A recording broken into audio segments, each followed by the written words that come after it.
ठीक है, तो इसके पहले हम लोग आर्की बैक्टीरिया पढ़े थे। क्या पढ़े थे? Archie bacteria. अब हम लोग पढ़ेंगे यू बैक्टीरिया।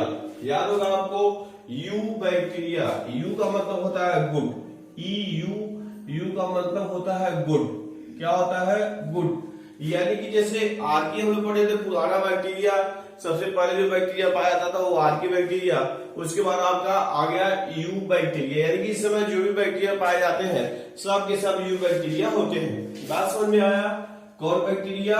You bacteria. इस समय जो भी बैक्टीरिया पाए जाते हैं सब के सब यू बैक्टीरिया है। अब अगर देखेंगे तो सबसे पहले एक साहब थे ल्यूवेनहॉक। कौन थे?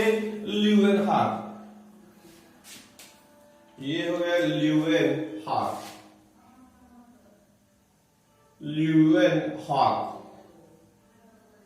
ल्यूवेनहॉक ने सबसे पहले क्या किया था? सन 1675 में सबसे पहले इसको रनिंग वाटर में देखा था। आईएनजी रनिंग वाटर में देखा था। उसके बाद टीथ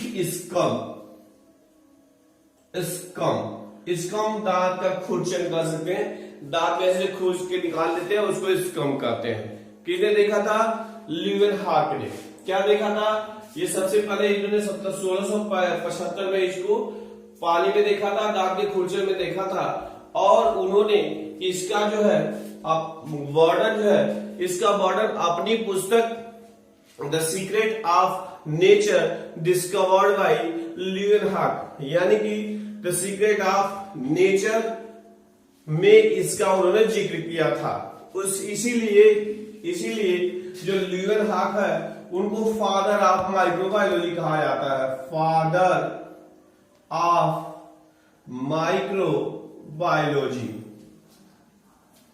क्लियर हो गया कि ल्यूवेनहॉक को फादर ऑफ माइक्रोबायोलॉजी कहते हैं। अब ये माइक्रोबायोलॉजी थोड़ा देख लिया जाए। ये हो गया माइक्रोबायोलॉजी। माइक्रो का मतलब सूक्ष्म, माइक्रो का मतलब सूक्ष्म।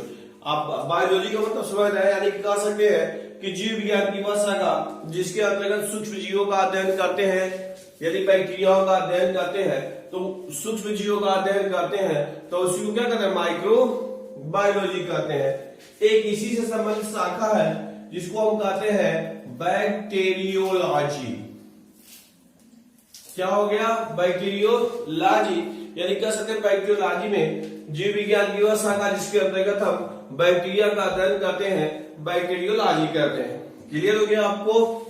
तो फादर ऑफ माइक्रोबायोलॉजी किसको कहते हैं? ल्यूवेनहॉक को। किसको कहते हैं? ल्यूवेनहॉक को। उसके बाद से एक साहब थे जिन्होंने क्या किया था? टर्म दिया था। क्या दिया था? टर्म दिया था बैक्टीरिया एफ जे कोहन और जो है आर्नबर्ग आर्नबर्ग। क्लियर हो गया आपको कि बैक्टीरिया शब्द का जो दिया था उन्होंने एफ जे कोहन और आर्नबर्ग नामक वैज्ञानिक ने क्या कहा था? बैक्टीरिया शब्द का प्रयोग किया था। क्लियर हो गया आपको? इसके बाद से एक साइंटिस्ट थे। कौन थे? साइंटिस्ट जिन्होंने क्या किया था? जिन्होंने एंटीसेप्टिक का ये यूज किया था। कहते हैं जोसेफ लिस्टर। काटो। जोसेफ लिस्टर को क्या कहते हैं? Known as father of antiseptic. Father of antiseptic. Clear हो गया? सर्जरी भी कर सकते हैं। कौन थे? Joseph Lister. क्लियर हो गया आपको? एक साहब थे रॉबर्ट कोच। कौन थे? रॉबर्ट कोच, जिन्होंने क्या किया था? बैक्टीरियाओं पे काफी अध्ययन किया था और उन्होंने यह माना था कि बैक्टीरिया की वजह से बीमारियां होती हैं। बात समझ में आया? जिसके लिए रॉबर्ट कोच साहब को नोबेल पुरस्कार दिया गया था। ये तो हो गया कुछ हिस्टोरिकल अकाउंट। क्या हो गया, हिस्टोरिकल अकाउंट। अब ये देखेंगे types of bacteria, types of bacteria. किसका हम लोग बैक्टीरिया कर रहे हैं, types of bacteria on the basis of shape, on the basis of shape, यानी बैक्टीरिया का प्रकार, किसके आधार पर, आकार के आधार पर। तो सबसे पहले देखेंगे एक होगा था कोकस बैक्टीरिया। कौन बैक्टीरिया, कोकस, CUS कोकस, और इसका जो प्लूरल होता है कोसाई। याद हो गया, कोकस प्लूरल, उसका एक साथ ध्यान दीजिएगा, कोकस जो है सिंगुलर नंबर है और कोसाई प्लूरल नंबर है। तो इसका मतलब कोकस का होता है, इनका जो शेप होता है, यानी कि ऐसी बैक्टीरिया जिनका आकार जो होता है स्फेरिकल होता है, स्फेरिकल बैक्टीरिया। बात समझ में आया। जो गोलाकार बैक्टीरिया होते हैं उनको क्या कहते हैं, कोकस शब्द यूज करते हैं। कहीं भी यदि आपको क्या होगा, कोकस शब्द आया है तो सीधे सीधे जान जाएंगे जो बैक्टीरिया है उसका आकार क्या है, राउंडेड है। क्या है उसका आकार, राउंडेड है। क्लियर हो गया। अब ये देखिए जो कोकस बैक्टीरिया होते हैं स्मॉलेस्ट, स्मॉलेस्ट यानी सबसे छोटे होते हैं।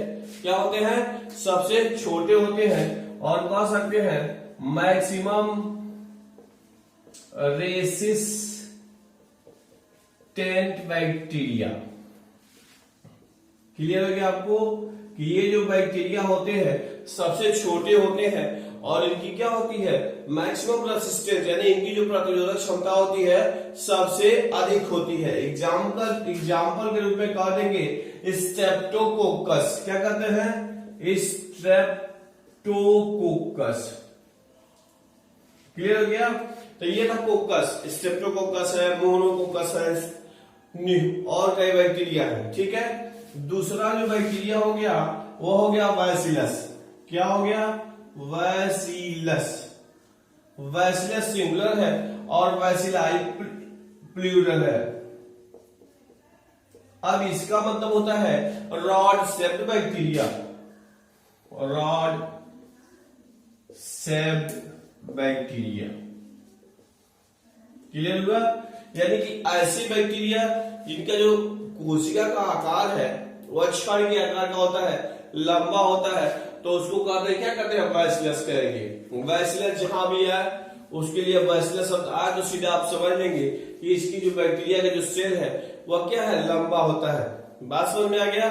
और ये कह सकते हैं कि रॉड शेप होते हैं most of bacteria, most of bacteria, यानी कि अधिकांशतः जो बैक्टीरिया होते हैं सब के सब बैसिलस ही होते हैं। क्लियर हो गया। अब अगर देखेंगे एग्जांपल इकोलाई, इकोलाई हो गया, इकोलाई बैक्टीरिया। ठीक है। उसके बाद से तीसरा जो प्रकार है इसको कहते हैं स्पाइरिलम, स्पाइरिलम, स्पाइरिलम, और इसका क्या है, स्पाइरिला। ये जो बैक्टीरिया होते हैं स्पाइरल सेल। क्या होते हैं, स्पाइरल सेल। ऐसे कह सकते हैं स्पाइरल सेल बैक्टीरिया होते हैं। तो इसका एग्जांपल अगर देखेंगे तो ये है स्पाइरुलम, स्पाइरुलम वॉलुटेंस, वॉलुटेंस। ये तो हो गया। अब एक और बैक्टीरिया है लास्ट कह सकते हैं कामा, कामा या विब्रियो। कामा समझते हैं, कामा ऐसे होता है, यानी कह सकते हैं ये जो बैक्टीरिया होते हैं कामा के आकार का होता है, कामा शेप्ड बैक्टीरिया। क्लियर हो गया। एग्जाम्पल के रूप में देखेंगे तो विब्रियो कोलेराई, विब्रियो कोलेरी। याद हो गया आपको कि जो विब्रियो कोलेरी होती है वह काला उत्पन्न करती है। क्या उत्पन्न करती है, काला।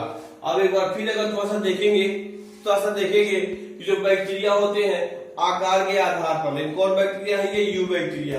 आकार के आधार पर देखेंगे कि ये जो बैक्टीरिया होते हैं 4 प्रकार के होते हैं। कोकस वे बैक्टीरिया जिनका आकार गोलाकार होता है, बैसिलस जिनका आकार राड यानी छड़ के आकार का होता है, स्पाइरुलिनम जिनका आकार स्पाइरल के आकार का होता है, और कामा के आकार का जो बैक्टीरिया होता है उसको कामा का। तो इस प्रकार से जनरल जो है यू बैक्टीरिया का प्रकार रहा। Structure of you bacteria clear हो गया आपको। अब हम लोग चर्चा करेंगे कि जो यू बैक्टीरिया है, कौन है यू बैक्टीरिया, उसका जो कोशिका की जो संरचना होती है वह क्या होती है। बात समझ में आया? तो सबसे बाहर की ओर देखेंगे तो नंबर 1 हम करें सेल इनवेलप। इनवेलप समझते ही है, अगर शाब्दिक का देखा तो लिफाफा होता है, यानी कि सबसे कोशिका के जो बाहर वाला जो संरचना रहती है उसको सेल इनवेलप कहेंगे। ठीक है, ये जो सेल इनवेलप होता है वह 3 कह सकते हैं, उसमें 3 प्रकार की संरचना पाई जाती है। सबसे पहले देखेंगे आउटर कौन हो गया? आउटर जो होता है वह ग्लाइकोकैलिक्स कहलाता है। क्या कहता है? ग्लाइकोकैलिक्स। क्या कहलाता है? ग्लाइकोकैलिक्स। ये क्या करता है? Capsule formation. अब कैप्सूल का क्या मतलब है? आप पढ़े होंगे कि कुछ बैक्टीरिया जो होती हैं जिन पे हम दवाई खाते हैं, अगर डिस्कंटिन्यू करते हैं तो बैक्टीरिया के चारों तरफ एक कवरिंग बन जाती है जिसको कैप्सूल कहते हैं। क्या बन जाती है? कवरिंग बन जाती है, कैप्सूल कहते हैं। और जब ये कवरिंग बन जाती है, कैप्सूल बन जाती है, तो उस पे एंटीबायोटिक का जल्दी असर नहीं होता है। तो ये सबसे बाहर वाला होता है, उसको आपने कहा था ग्लाइकोकैलिक्स। क्या कहा था? ग्लाइकोकैलिक्स। और इसका काम जो होता है वह कैप्सूल फॉर्मेशन होता है। ये कह सकते हैं स्लाइमी लेयर, लेयर। स्लाइमी का मतलब होता है चिपचिपा। क्या होता है? स्लाइमी लेयर का मतलब होता है चिपचिपा होता है। और ये पॉलीसैकेराइड्स, क्या होता है? पॉलीसैकेराइड्स और पॉलीपेप्टाइड से मिलकर बना होता है। ये होता है पॉलीसैकेराइड्स और पॉलीपेप्टाइड से मिलकर बना होता है। पॉलीपेप्टाइड यानी कि ये पदार्थ है जिससे ये मिलकर बना होता है। कौन मिलकर बना होता है? आउटर लेयर, जिसको क्या कहते हैं? ग्लाइकोकैलिक्स। फिर बात समझ में आ गया। अब दूसरा देखेंगे सेल वॉल। दूसरा हम यहां कर रहे हैं, थोड़ा और नीचे कर रहे स्पेस के लिए, तो दूसरा हो जाएगा सेल वॉल। क्या हो गया? Cell wall. ठीक है, तो अगर सेल वॉल देखेंगे तो ये क्या होता है? पेप्टाइडोग्लाइकॉन, मुख्यतः पेप्टाइडोग्लाइकॉन से मिलकर बना होता है। इनका जो सेल वॉल होता है वह पेप्टाइडोग्लाइकॉन से मिलकर बना होगा। याद होगा आपको कि सेल वॉल जब पढ़े थे आप लोग कोशिका में, तो पढ़े होंगे कि जो सेल वॉल होता है वह किसके बना होता है? सेलुलोज का बना होता है। लेकिन बैक्टीरिया का सेल वॉल सेलुलोज का नहीं बना होता है, बल्कि पेप्टाइडोग्लाइकॉन से मिलकर बना होता है। अब जो ये सेल वॉल होता है यह क्या होता है? ग्राम पॉजिटिव बैक्टीरिया जो होती है। कौन बैक्टीरिया? ग्राम पॉजिटिव बैक्टीरिया होती है। उसका जो सेल वॉल होता है, सेल वॉल सिंगल लेयर रहता है। सिंगल लेयर क्या होता है? एक परत का होता है। क्या होता है? एक परत का होता है। और साथ ही साथ थिक होता है, THIC के थिक यानी कि मोटा होता है। अब इसी तरह ग्राम निगेटिव बैक्टीरिया की बात करें। किसकी बात करें? ग्राम निगेटिव बैक्टीरिया का जो सेल वॉल होता है, सेल वॉल वह जो होता है डबल लेयर होता है। क्या होता है? डबल लेयर होता है। इनर जो डबल लेयर जब हो गया तो इसका जो इनर यानी कि अंदर का जो परत होता है, इनर लेयर जो होता है वो थिन होता है, पतला होता है। क्या होता है? थिन यानी पतला होता है। और यह पेप्टाइडोग्लाइकॉन ग्लाइकॉल से मिलकर बना होता है। कौन लेयर? Inner layer. प्रश्न पूछता रहता है कि जो इनर लेयर होता है वो मोटा होता है कि पतला होता है, और अगर आउटर लेयर की बात करें, आउटर लेयर, तो ये आपने लिखा था थिन, तो ये हो जाएगा थिक। क्या हो जाएगा? थिक लेयर, ठीक। ये हो गया जो अंदर वाला होता है वो पतला होता है, और बाहर वाला क्या हो गया? मोटा होता है। और ये होता है लिपोपॉलीसेकेराइड्स। ये बना होता है लिपोपॉलीसेकेराइड्स। बात समझ में आया? तो ये तो हो गया सेल वॉल, ठीक है। लास्ट में अगर देखेंगे तो सेल मेम्ब्रेन, सबसे लास्ट हो गया सेल मेम्ब्रेन। सबसे लास्ट हो गया सेल मेम्ब्रेन। तो ये क्या होता है? लिपोप्रोटीन से मिलकर बना होता है, यानी कि ये लिपोप्रोटीन का बना होता है। क्लियर हो गया आपको? फिर एक बात को आप देख लीजिए कि जो सेल इन्वेलप है वो 3 परतों से मिलकर बना होता है। सबसे बाहर वाला ग्लाइकोकैलिक्स कहलाता है, उसके बाद वाला होता है सेल वॉल कहलाता है, वो पेप्टाइडोग्लाइकॉन से मिलकर बना होता है। यह भी जो gram positive gram negative bacteria में अलग अलग होता है। और जो सबसे लास्ट है सेल मेम्ब्रेन, वह क्या होता है? वह क्या होता है? लिपोप्रोटीन से मिलकर बना होता है। क्लियर हो गया आपको? ठीक है।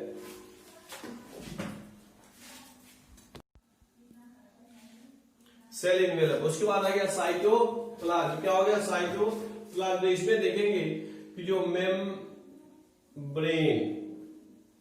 Bound structure absent structure. Clear हो गया आपको? कि इसमें जो होता है मेम्ब्रेन बाउंड स्ट्रक्चर, यानी झिल्ली से घिरी हुई जो संरचना होती है वह अब्सेंट होती है, नहीं होती है, ठीक है। उसके बाद एक संरचना आती है मीसोसोम। क्या आती है? मीसोसोम। तो ध्यान दीजिएगा, मीसोसोम। अब ये जो होता है कि प्लाज्मा मेम्ब्रेन जो होता है, यानी कि plasma membrane invagination in cytoplasm, ठीक है। प्लाज्मा मेम्ब्रेन इनवेजिनेशन, इन माने अंदर, इन माने अंदर, वेजिनेशन में मुड़ना, तो अंदर की ओर मुड़ी जाता है। तो ऐसी संरचना को क्या कहते हैं? मीसोसोम कहते हैं। क्या कहते हैं? मीसोसोम कहते हैं। और ये कह सकते हैं कि सेल रेस्पायरेशन का काम करता है। क्लियर हो गया आपको? जैसे आपने पढ़ा होगा कि जो माइटोकॉन्ड्रिया होती है जो क्या करता है? सेलुलर रेस्पायरेशन का काम करता है। तो ये चूंकि ये प्रोकैरियोटिक जीव है, तो इसमें अभी हमने इसके पहले लिखा मेम्ब्रेन बाउंड स्ट्रक्चर अब्सेंट, यानी कि झिल्ली से घिरी हुई कोई संरचना नहीं पाई जाती है। तो इसमें माइटोकॉन्ड्रिया वगैरह भी नहीं पाई जाती है। तो इसमें श्वसन कैसे होता है? तो ये मीसोसोम, प्लाज्मा मेम्ब्रेन अंदर की ओर मुड़ी जाती है, उसी संरचना को मीसोसोम कहते हैं। और ये क्या करता है? सेल रेस्पायरेशन में यानी कि सहायता करता है, कह सकते हैं एनालोगस टू माइटोकॉन्ड्रिया, यानी कि यह क्या करता है? माइटोकॉन्ड्रिया के समान काम करता है। क्लियर हो गया? इसके बाद देखिए एक शब्द है क्रोमैटोफोर। क्रोमैटोफोर क्या है ये? क्रोमैटोफोर ये क्या होता है कि बैक्टीरियाओं में जो फोटोसिंथेटिक बैक्टीरिया है, फोटोसिंथेटिक बैक्टीरिया, ये क्रोमैटोफोर क्या हो गए अंदर, ये भी उसके अंदर साइटोप्लाज्म में पाया जाता है। एक क्या है? रंग कण है, पिगमेंट है। क्या है ये? पिगमेंट है, रंग कण है। ये केवल फोटोसिंथेटिक बैक्टीरिया में पाया जाता है। क्लियर हो गया आपको? इसके बाद से बैक्टीरिया में जो ग्लाइकोजन ग्रेन्यूल्स पाए जाते हैं। क्या पाए जाते हैं? Glycogen granules,